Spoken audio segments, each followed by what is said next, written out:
Hello guys, आज की हमारी वीडियो का टॉपिक है इम्यूनिटी। तो लेट्स गेट स्टार्टेड। इम्यूनिटी हम सबको पता है कि हमारा बॉडली रिएक्शन है टुवर्ड्स एनी फॉरेन पैथोजन और एंटीजन।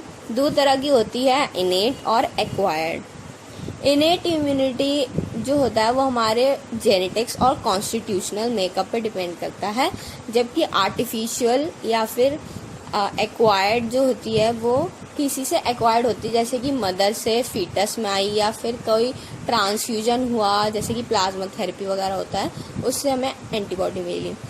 तो इनेट इम्यूनिटी जो होती है वो तीन तरह से हम उसको क्लासिफाई करते हैं। पहली होती है स्पीशीज़, जो कि एक स्पीशीज़ को दूसरे स्पीशीज़ से अलग करेगी।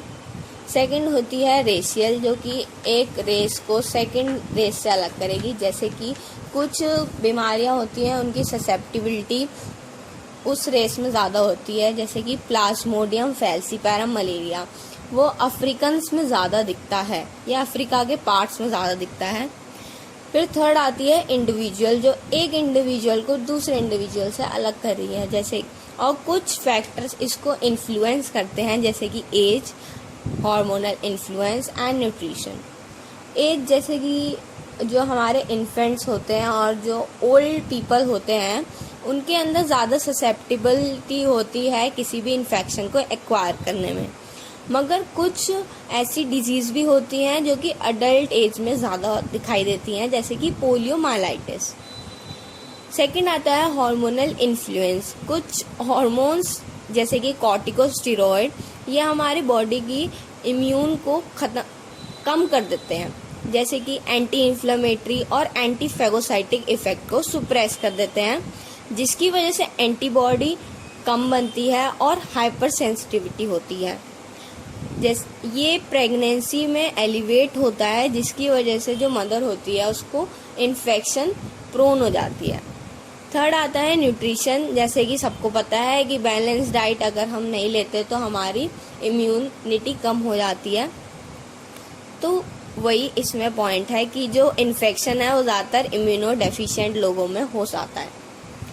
थर्ड अब आता है कि इसका मैकेनिज्म क्या है। इसका मैकेनिज्म वेरियस चीज़ों पे डिपेंड करता है, जैसे कि एपिथेलियल सरफेस, उसमें कुछ पॉइंट्स हैं, जैसे कि हेल्दी स्किन। हेल्दी स्किन जो होती है उसमें स्वेटिंग होती है, उसके अंदर सिक्रीशन होता है फैटी एसिड्स का, सोप्स का, जिसकी वजह से वो बैक्टीसाइडल एक्टिविटी पोजेस करती है।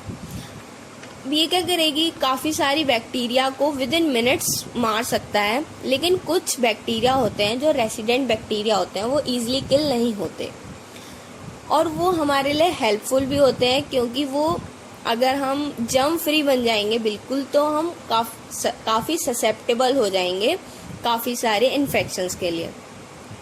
सेकंड इसमें आता है म्यूकस। हमारी जो रेस्पिरेटरी ट्रैक है उसमें अलग अलग एरिया में अलग अलग डिफेंस है, जैसे कि सीलिया एंड नोज, फिर कफ रिफ्लेक्स। फिर आता है कि एल्वुलाई में अगर वो पार्टिकल इंजेस्ट हो गया है तो वहाँ पे वो फैगोसाइटोसिस हो जाएगी, जिसकी वजह से वो किल हो जाएगा। फिर आता है माउथ। जो माउथ है वो सलाइवा में रहता है, सलाइवा रहता है उसके अंदर, जिसके अंदर इनहिबिटरी इफेक्ट हमें दिखता है माइक्रो ऑर्गेनिजम्स के लिए। फिर आता है कंजक्टाइवा की जो लैक्रिमल सिक्रीशन है वो उसको फ्लश आउट कर देता है। फिर यूरिन जो हमारा यूरेथ्रा से एलिमिनेट कर देता है बैक्टीरिया को।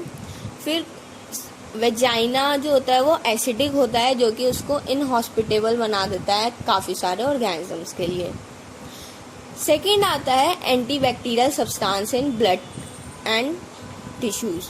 कुछ ऐसे चीज़ें होती हैं ब्लड और टिश्यूज़ में जो कि बैक्टीरिया को ग्रो नहीं करने देती या उसको डिस्ट्रक्ट करती है, जैसे कि beta lysin, leukins, lactic acid, interferons etcetera. Third is microbial antagonism. इसमें भी वही पॉइंट है कि जो रेसिडेंट बैक्टीरिया है वो हमारे लिए हेल्पफुल है, क्योंकि हमें ज़्यादा ससेप्टेबल हो जाएंगे अगर वो नहीं होंगे तो। फिर आता है cellular factor in innate immunity, कि जो माइक्रोफेजेस यानी कि हमारे पॉलीमॉर्फोन्यूक्लियोसाइड या फिर मैक्रोफेजेस जो होते हैं वो हेल्प करते हैं इम्यूनिटी प्रोवाइड करने में, क्योंकि वो फैगोसाइटिक एक्टिविटी करते हैं या डाइजेस्ट करते हैं। और कुछ केसेस में ये भी पाया गया है कि अगर वहाँ पे एक ग्रैन्युलोसाइटोसिस हुई है, यानी कि डिप्लीटेड फैगोसाइटिक सेल हुआ है, तो वो इंसान इम्यूनो डेफिशिएंट हो जाता है और वो काफ़ी ज़्यादा ससेप्टेबल हो जाता है इन्फेक्शंस के। फिर आता है इन्फ्लेमेशन। इन्फ्लेमेशन के पॉइंट्स वही हैं कि अगर कोई टिश्यू इंजरी हो गई या इरिटेशन हो गई तो वहाँ पे हमारे जो सेल फैक्टर्स हैं जैसे कि पॉलीमॉर्फोल्यूकोसाइट और मैक्रोफेजेस वो रोल प्ले करते हैं अपना। फिर फीवर जैसे जो हमारा नेचुरल डिफेंस मैकेनिज्म है, इसमें हमारी बॉडी अपना टेम्परेचर राइज करती है ताकि वो बैक्टीरिया को किल कर सके या किसी भी माइक्रो ऑर्गेनिजम्स को। फिर आता है एक्यूट फेज प्रोटीन। इसमें सडन इंक्रीज हो जाता है किसी भी प्लाज्मा कंसंट्रेशन का, किसी प्रोटीन का। एग्जाम्पल है जैसे कि C protein, mannose binding protein etcetera. ये क्या करते हैं, ये एक होस्ट के रेजिस्टेंस को एनहांस करते हैं और टिश्यू इंजरी को प्रिवेंट करते हैं, प्लस रिपेयर को प्रमोट करते हैं। तो ये था इनेट इम्यूनिटी।